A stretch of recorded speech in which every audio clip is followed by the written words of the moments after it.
Hey. So there is a lot of huge, scary stuff going on in the world right now. And there are a lot of people talking about it. There are a lot of people adding their voices to the mix. And a lot of them have super important things to say, super great things to say. And they're teaching a lot of us, me included, some great things. Then there are some people saying some not so great things and muddying the waters and playing with semantics and confusing things. So here's what I want to say about it, and here's what I want you to remember about it. And it has nothing to do with me. It doesn't come from me. It comes from this book, Trauma and Recovery by Dr. Judith Herman. Please go and get this book. But I'm going to read something to you from this book, a couple of things, and I want you to think about them. And I want you to think about what's happening in the world. Psychological trauma is an affliction of the powerless. At the moment of trauma, the victim is rendered helpless by overwhelming force. When the force is that of nature, we speak of disasters. When the force is that of other human beings, we speak of atrocities. Traumatic events overwhelm the ordinary systems of care that give people a sense of control, connection, and meaning. Traumatic events are extraordinary, not because they occur rarely, but because they overwhelm the ordinary human adaptations to life. Unlike commonplace misfortunes, traumatic events generally involve threats to life or bodily integrity, or a close personal encounter with violence and death.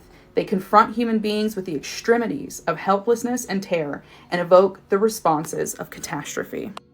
According to the comprehensive textbook of psychiatry, the common denominator of psychological trauma is a feeling of, and I quote, intense fear, helplessness, loss of control, and threat of annihilation. The ordinary human response to danger is a complex, integrated system of reactions, encompassing both body and mind. Threat initially arouses the sympathetic nervous system, causing the person in danger to feel an adrenaline rush and go into a state of alert. In addition, threat may alter ordinary perceptions. People in danger are often able to disregard hunger, fatigue, or pain. Finally, threat evokes intense feelings of fear and anger. Traumatic reactions occur when action is of no avail. When neither resistance nor escape is possible, the human system of self-defense becomes overwhelmed and disorganized. Each component of the ordinary response to danger, having lost its utility, tends to persist in an altered and exaggerated state long after the actual danger is over. A wide array of similar studies has now shown that the psychophysiological changes of post-traumatic stress disorder are both extensive and enduring. Patients suffer from a combination of generalized anxiety symptoms and specific fears. They do not have a normal baseline level of alert but relaxed attention. Instead, they have an elevated baseline of arousal. Their bodies are always on alert for danger.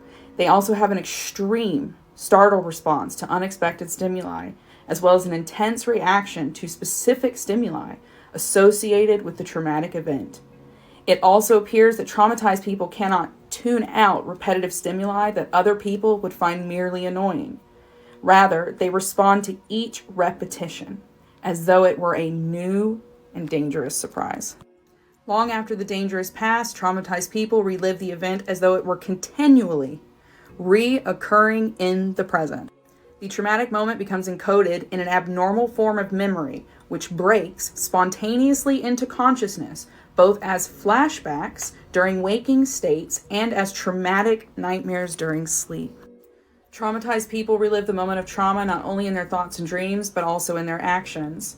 The reenactment of traumatic scenes is most apparent in the repetitive play of children. According to Leonard Terr, who was a psychiatrist who studied 20 children who had early trauma, the everyday play of childhood is free and easy.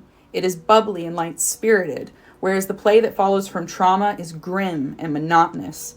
Play does not stop easily when it is traumatically inspired, and it may not change much over time. As opposed to ordinary child's play, post-traumatic play is obsessively repeated. Post-traumatic play is so literal that if you spot it, you may be able to guess where the trauma came from with a few other clues. When I tell you to run and get this book, I mean go run and get this book immediately. I'll put a link to it in my bio, but it is a crucial point of reading in this moment, not only for your own trauma and recovery, whether that be from abusive relationships, a toxic childhood, but for you to understand what's happening to people on the ground experiencing the atrocities that we are watching right now in real time. This isn't a talking point. It's not a chance to build a platform. These are real people. These are generations, lineages of DNA, of lives that are being changed for children hundreds of years in the future. Go and get this book.